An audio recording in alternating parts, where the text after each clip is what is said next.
पंजाब के बाढ़ से हुई जनहानि, पशुहानि, धनहानि से पूरा देश दुखी है। टेलीविज़न के माध्यम से न्यूज़ में जो दिखाया गया है तो पूरे देश में आपके प्रति सहानुभूति है और माननीय प्रधानमंत्री जी ने अपनी जिम्मेदारी भी और अपनी संवेदनशीलता और अपने कर्तव्य का बोध करते हुए महामहिम उपराष्ट्रपति का पहला वोट डाल के और तुरंत वो पंजाब के इलाके में आए और आए ही नहीं, जो 12,000 करोड़ का एक पैकेज भी दिया है और एक 1,600 करोड़ का अलग है। इस प्रकार से 13,600 करोड़ रुपए का डिजास्टर मैनेजमेंट के लिए, राहत के लिए पैसा भी निर्गत हुआ। वो पैसा जो एक आना था उसको एडवांस भी भेज दिया गया है।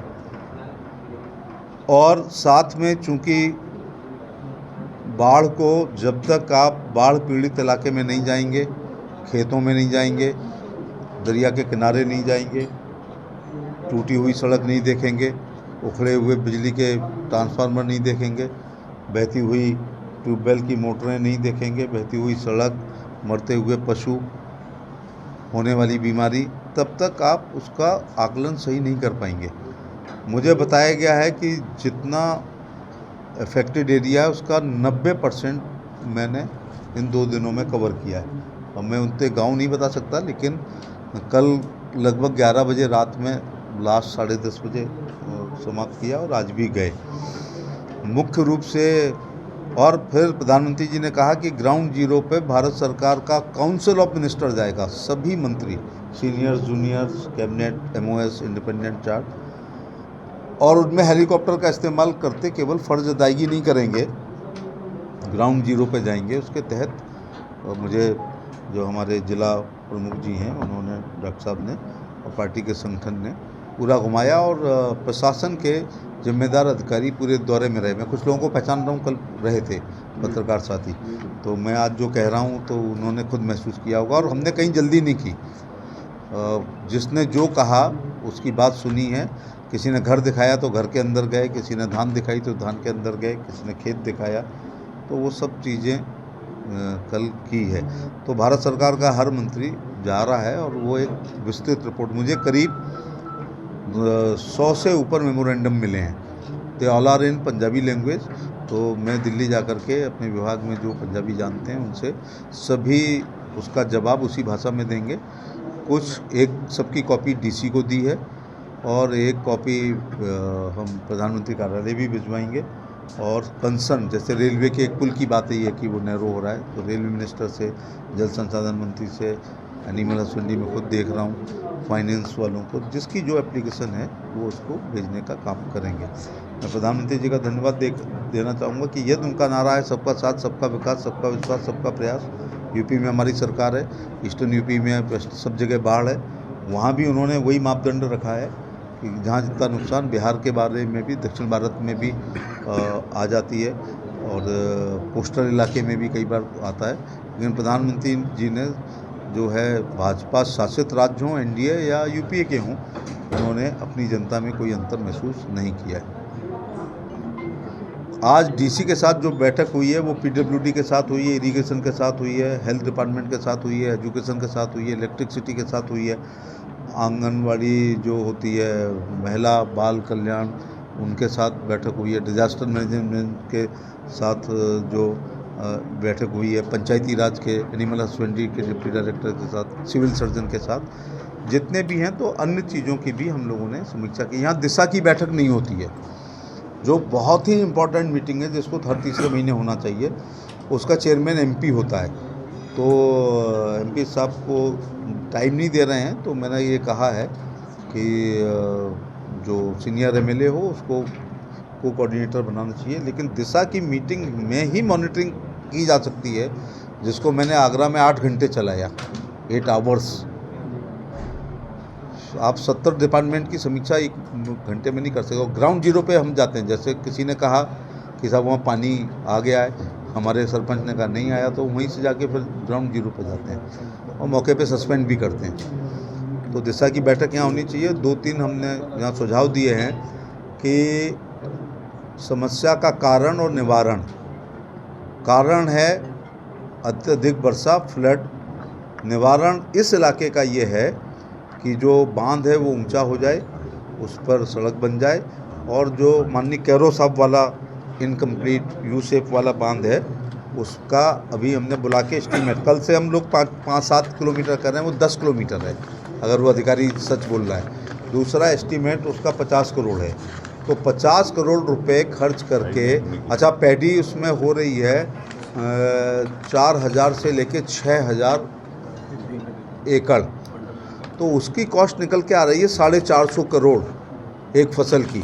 तो ये 450 करोड़ की फसल को बचाने के लिए 50 करोड़ रुपए खर्च किए, तो ये राज्य सरकार की जिम्मेदारी है।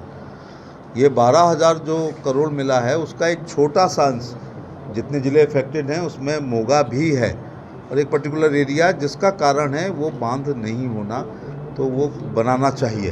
और आज डीसी ने, मैंने नॉर्म्स में लिखवा लिया है कि कन्वर्जन से बनाएं, मनरेगा, इरिगेशन, पीडब्ल्यूडी, पंचायती राज, JRY, SRY, इन सब से मिलकर के भी, और डिजास्टर मैनेजमेंट का, इसके द्वारा 350 करोड़ यहाँ रखा हुआ है अभी पैसे रखे, पता नहीं क्यों, तो उसको बना देना चाहिए। लेट काम शुरू किया है। मैं एक गांव में गया था, लास्ट वाला जो है वहाँ स्टोन रखे हैं, लेकिन काश, और मार्च के महीने में, यहाँ तीसरा महीना कहते हैं, मार्च के महीने में जब पैसा आ गया था, और मौसम हमेशा लेट जून में शुरू हो जाती है बारिश, जुलाई तो होनी है, यदि स्टोन पिचिंग हो जाती तो कुछ गाँवों को बचाया जा सकता है। लेकिन नुकसान 100% है जो मैंने देखा। अभी तक मैंने जितना इलाका देखता था उसमें 70%, 60%, 50%, लेकिन दरिया के और बांध के बीच के खेत में 100% नुकसान हुआ है। अब धान को तो छोड़ो, एक किसान की पॉपुलर की खेती है तो उसके पॉपुलर ही बह गए। तो मैं यहाँ राज्य सरकार से कहना चाहूँगा, दूसरा राज्य सरकार से एक बात कहना चाहूँगा कि फसल बीमा दुर्घटना जो मोदी जी ने शुरू किया वो पंजाब राज्य ने लागू नहीं किया, दोनों सरकारों ने पिछली। अगर वो फसल बीमा दुर्घटना यहाँ लागू होती, जिसका प्रीमियम हम देते हैं बहुत सारा सेंट्रल, तो दरिया के किनारे वाले तो इसलिए करते कि कभी भी नदियों के किनारे घर बसे हैं, बाढ़ की संभावना है, ये एक शेर है, तो वो कराते। बंधे के बाद वाले शायद यूँ कराएंगे कि कहीं ओले ना पड़ जाए, पाला ना पड़ जाए, आग ना लग जाए, लेकिन वो जरूर करते दरिया के दोनों तरफ 2-2, 3-3 किलोमीटर। दूसरा, नदी में ड्रेनेज गहरा नहीं होने के कारण वो उसने विस्तार किया है। 23 में भी आई थी तो इतना नुकसान नहीं था।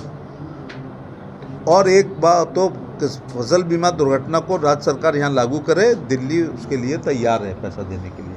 नंबर 2 बात, मैंने सुना कि जिसका खेत उसकी रेत, इसको तो मैं देख के आया हूँ, कोई फ़ायदा नहीं है। This is not the asset, this is the liability for the farmers. खेत में जो रेत आई है वो रेत नहीं है जिससे ये प्लास्टर हुआ है, जिससे कंस्ट्रक्शन होता है, जिससे आप अपना बिल्डिंग मटेरियल में बेचते हैं। ये गाद है, अथवा ये कीचड़ है, अथवा ये मिक्स है। ये उल्टा किसान के ऊपर लाइबिलिटी हो गई है कि उसको हटाए तब कनक की फसल, गेहूं की बुआई करे। अगर राज्य सरकार कहती है जिसका खेत उसकी रेत, तो मैं, किसानों ने मेरे से कहा है, किसानों के शब्द बोल रहा हूँ कि हमारे खेत की रेत को ले जाए राज्य सरकार और बाज़ार के भाव से आधे ही हमारा पेमेंट कर दे। तो ये एक जुमला है, जिसका खेत उसकी रेत, बल्कि उस पर आफत है वो वाली रेत जो आई है, because this is not the pure send which will use in the building material. इसमें फसल भी नहीं होगी। Thank you. मैं भारतीय जनता पार्टी के अध्यक्ष का, राष्ट्रीय अध्यक्ष का, प्रदेश अध्यक्ष का शुक्रिया अदा करना चाहूँगा, और वर्कर्स का, मंडल अध्यक्ष का, कि कल जहाँ मैंने खाना खाया था वो भारतीय जनता पार्टी द्वारा राहत शिविर में लंगर चल रहा है, और तब तक चलाएंगे जब तक घरों में चूल्हा जलने की स्थिति ना हो जाए। दूसरा, वहाँ का खाना बहुत अच्छी, आपका मटर पनीर मैंने देखा कि बहुत अच्छा है। तो ये तो संगत और पंगत वाला राज्य है। हमारे गुरु महाराजों ने हमें ये शुरू से प्रेरणा दी है कि हम भूखे को भोजन कराएं। दूसरी बात है कि उत्तर प्रदेश के मुख्यमंत्री ने, ये हमारा शासित राज्य नहीं है तो भी, यूपी के सीएम साहब ने, एमपी के सीएम ने, राजस्थान के सीएम ने और गोवा के सीएम ने दिल्ली ने विवेकाधीन कोष से यहाँ की सरकार के खाते में सीधे भेजा है, बीजेपी मुख्यालय नहीं भेजा है। 5-5 करोड़ टाइप का, और 50 ट्रक तो खाली रेखा गुप्ता जी ने भेजे हैं। और गुजरात से भारतीय जनता पार्टी के सौजन्य से आज एक जालंधर में ट्रेन आएगी, जिसमें बहुत सारा दैनिक उपयोग का सामान आएगा। मैं कहना चाहूँगा कि आपके पास 7 मोर्चे हैं, पार्टी है, बूथ है, उनसे जो प्रभावित लोगों की सूची बनाई जाए, उसमें गरीबों को प्रमुखता दी जाए और उनकी जो रिक्वायरमेंट है वो आप अपने कार्यकर्ताओं के द्वारा बंटवाने का काम करेंगे। इसके लिए मैं आभार प्रकट करूंगा। बघेल साहब, एक छोटा सा प्रश्न। जी जी। जैसा कि हम काफी लंबे समय से देख रहे हैं, किसान हमेशा बीजेपी का विरोध करता है, लेकिन आज वही किसान जो है आपको मांग पत्र दे रहा है कि हमारी मांगें पूरी करवाई। डेमोक्रेसी में यही होना चाहिए। वोट देना ना देना ये उनका अधिकार है, लेकिन सरकार पूरे भारत की होती है, तो कभी लेट समझ में आता है।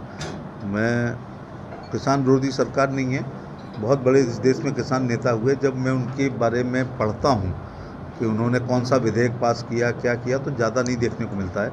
मुझे कहते हुए खुशी हो रही है कि पैन इंडिया की स्कीम है, इस मेज़ के बराबर हिंदुस्तान के किसी किसान के लैंड रिकॉर्ड्स में नाम है, तो इस मेज़ में पैदा तो नहीं होगा 200 रुपये की फसल, लेकिन उसको 2-2 हज़ार की 3 किस्तें आएंगी और ऐसी 17वीं किस्त आ चुकी है और लगभग 12 करोड़ लोगों के पास ये पैसा आता है। और जो 2000 आता है वो 1999 रुपये 99 पैसे नहीं आते। राजीव गांधी जी की तरह नहीं आता है कि 1 रुपया भेजा तो 15 पैसे आए, ये पूरे 2000 रुपये आते हैं। स्प्रिंकलर इरिगेशन में 90% की सब्सिडी है। मंत्री ड्रिप में है। आपके अंडर में पशुपालन विभाग है। Let me complete. किसान पे तो बात कर लेना। दूसरा ये है कि नैनो यूरिया शुरू की है, नैनो DAP शुरू करी है, और उसके अलावा फसल बीमा दुर्घटना तो जब किया है तो पंजाब को एक्सेप्ट करना चाहिए इस स्कीम को, क्योंकि यहाँ की एक आर्थिकी किसान और एनिमल हस्बेंड्री पे डिपेंड है। पशुओं के लिए चारे की व्यवस्था करेंगे और जब तक करेंगे जब तक चारा नहीं आएगा। नहीं मंत्री साहब, मेरा सवाल ये था कि आपका विभाग है ये, आप फंड क्या दे रहे हो उनसे? हमने फंड के 12,000 करोड़ और 1,600 करोड़ ये इन्हीं सब कामों के लिए केंद्र से आया है। ये डिपार्टमेंट वाइज नहीं आता है। उसमें जो पंजाब में के बाढ़ पीड़ितों को आवश्यकता होगी, स्वास्थ्य में, शिक्षा में, बिजली में, पानी में, सड़क में, वो उसमें इस्तेमाल होगा। दूसरी बात है FMD, पानी बाढ़ के बाद हमेशा बीमारियां आती हैं, वाटर जनरेटेड होती हैं या कीटाणु, तो उसमें एनिमल हस्बेंड्री को कहा गया है कि फ्री में टीका पूरे किसानों को खुरपका, मुँहपका, गला घोटू का घर जा कर के लगाने का काम करें। और किसानों को के लिए हम लोगों ने बीमा स्कीम जो भारत से लागू की है, राज्य सरकार उसको भी यहाँ पर ढंग से काम करे। एक वीडियो वायरल हो रही है जिसमें कहा जा रहा है कि सभी बांध खोल दो, ना होगा बांस ना बचेगी बांस। वीडियो की क्या ऑथेंटिसिटी है? मंत्री जी, क्या उनके खिलाफ कार्रवाई होगी जी कोई? ये स्टेट का लॉ एंड ऑर्डर की प्रॉब्लम है। मंत्री जी, संगेड़ा गांव में जब आप कल गए थे तो आपने देखा ही होगा कि गाँव 700 फुट का तकरीबन एक रिट्टी खड़ी है। उन गाँव वालों का कहना था ना ही तो हमारे यहाँ पंजाब सरकार ने कोई खाने पीने की व्यवस्था की, नहीं केंद्र सरकार। मैं इस बात से लंगर लग गया बिल्कुल से, वहीं पे तो लंगर लगा हुआ, food free food for all है। लगा रही है नहीं, बीजेपी ने लगाया है। भारतीय जनता पार्टी का बैनर लगा हुआ है। मैंने मटर पनीर और रोटी की सब्जी और दाल और चावल और मुझे तो वो रायता और लस्सी भी याद है। मेरे को तो एक मेन्यू भी याद हो गया। लस्सी भी थी और बूंदी वाला रायता था और मटर पनीर रहता था, जैसे 5 स्टार होटल में मिलता है, 600 रुपये की प्लेट। हाँ, और वो वाली भी थी, डाइल्यूट वाली। पाकिस्तान यात्रा को लेकर सवाल उठ रहे हैं, क्रिकेट मैच तो हो सकता है, यात्रा की। अब ठीक है, भारत सरकार जो निर्णय लेती है वो काफ़ी सोच विचार के लेती है, लेकिन भारत के खिलाड़ियों का धन्यवाद कि ऑपरेशन सिंदूर में जितना फौज ने बहादुरी का परिचय दिया है, हमारे खिलाड़ियों ने बुरी तरह से उनको हरा के ये भी बता दिया कि हर क्षेत्र में भारत भारत है। मंत्री जी, मेरा यात्रा कल आपसे कुछ लोगों ने कहा था कि कैरो बांध के बारे में कल बात हुई थी, जैसा आपने अभी कल बताया था कि 10 से 12 करोड़ का ये खर्चा है शायद आपने। नहीं, 50 करोड़ का एस्टिमेट बताया है।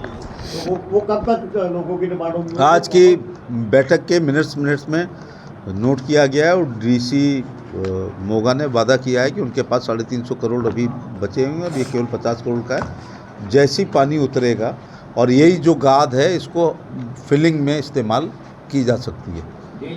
मंत्री साहब, आपने कहा मुंह तोड़ जवाब दिया गया पर इसको हम कैसे देखें? एक तरफ तो ननकाना साहब में जा रहे यात्रियों को रोका जा रहा है और दूसरी तरफ पाकिस्तान को यहाँ मैच खेलने के लिए बुलाया जा रहा है। भारत जो भी करता है अपने काफ़ी सोच विचार के उदार हृदय का परिचय देते हुए करता है, लेकिन एक्शन कुछ होगा तो रिएक्शन बहुत जोर की यहाँ से होगी। अब पत्थर ईंट का जवाब पत्थर से, पत्थर का गोली से, गोली का गोला से, और गोले के लिए फिर सर्जिकल स्ट्राइक या डायरेक्ट होता है, फिर उनको याद रहेगा कि किससे पाला पड़ा। मंत्री जी, आपने डीसी साहब से अभी मीटिंग की है, ये 1600 करोड़ रुपये की है, कब तक ये उनको राह एडवांस में पैसा भेज दिया गया है भाई, मेरे जो आता है उसको एडवांस में 12,000 करोड़ रुपए दे दिया गया है। जो यहाँ गलतफहमी में लोग कह रहे हैं 1200 करोड़, इट्स 12,000 और 12,000 गलतफहमी में लोग 1200 कह रहे हैं, ये 12,000 करोड़ 1600 करोड़ का अलग है। इस प्रकार से 13,600 करोड़ रुपए है। और का वर्षा जब कृषि सुखाने बाद में, इसलिए वो एडवांस किस्त आ चुकी है। अब यहाँ की सरकार को और चीफ सेक्रेटरी को डिस्ट्रिक्ट वाइज, अभी ये क्या कहते हैं, मैं वो पंजाबी सब्जी ना रहा, अभी यहाँ पर वही नहीं राय शुमारी नहीं हो पा रही कि किस खेत में मैं खुद कह रहा हूँ कि 100% गर्दौरी, हाँ गर्दौरी ही चल रही है, जबकि 100% नुकसान है। अब केवल फार्मर का ये देखना है कि उसके हिस्से में कितने एकड़ ज़मीन है और पर एकड़ कितना मुआवजा देना है, वो तय हो चुका है। तो अब तो बांटने में और डीबीटी करना चाहिए, डायरेक्ट बेनिफिट ट्रांसफ़र खाते में करना चाहिए, वरना उसमें भी करप्शन हो जाता है। जैसे राजीव गांधी ने कहा था 1 रुपये भेजते हैं तो 15 पैसे पहुँचते हैं। सरकार कह रही 5-5 मरले प्लाट देगी, क्या पॉलिसी है जो मोदी की ओर? राज्य सरकार जो भी करना चाहे कर सकती है। 13,600 करोड़ रुपए इस राज्य के लिए पर्याप्त है।